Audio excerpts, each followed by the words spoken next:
Kitzur Shulchan Aruch, chapitre 5, halakha 10. Donc, deux cas peuvent se présenter.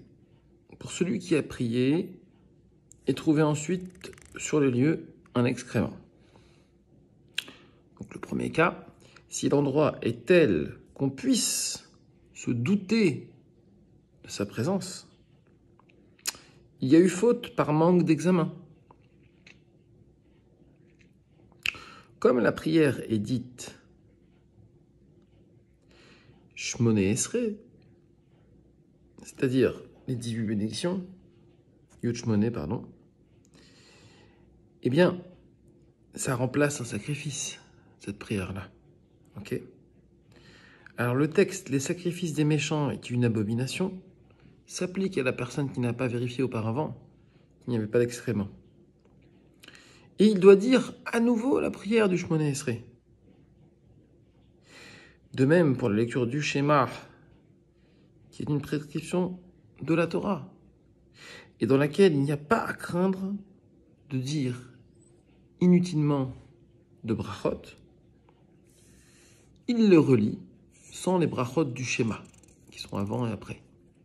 Il y a deux brachot du Shema avant le Shema, et une bracha après le Shema le matin, et deux brachot après le Shema pour la prière d'Arvit le soir.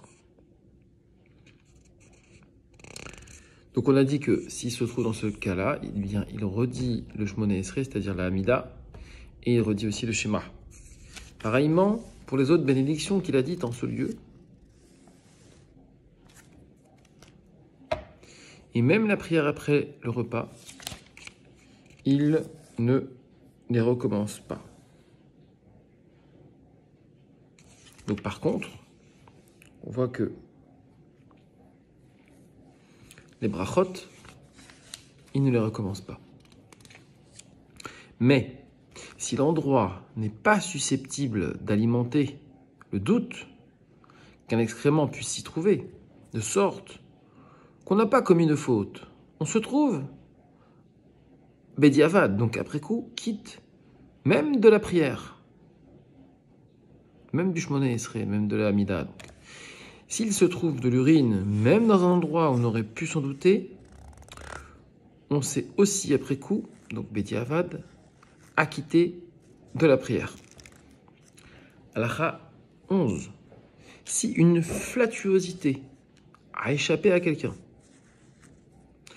toute occupation sacrée lui est interdite jusqu'à ce que l'odeur soit dissipée.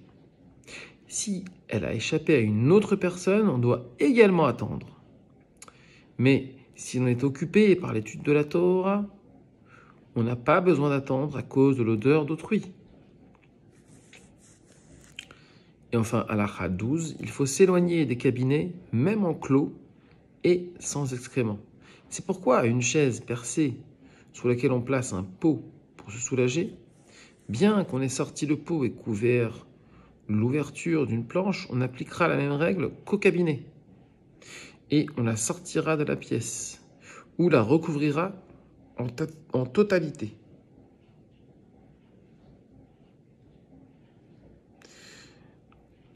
Rabbi Yosef Karo, dans le Shulchan Aruch, a décidé qu'on pouvait réciter le schéma en présence de cette chaise, mais il y a lieu d'être plus rigoureux à cet égard, d'après le Kitzur Shulchan Aruch. Mais s'il s'agit d'un siège destiné à s'asseoir et couvert d'un coussin, et que ce ne soit qu'en cas de besoin qu'on enlève le coussin pour se soulager et remettre le coussin ensuite, il y a lieu ici d'être indulgent.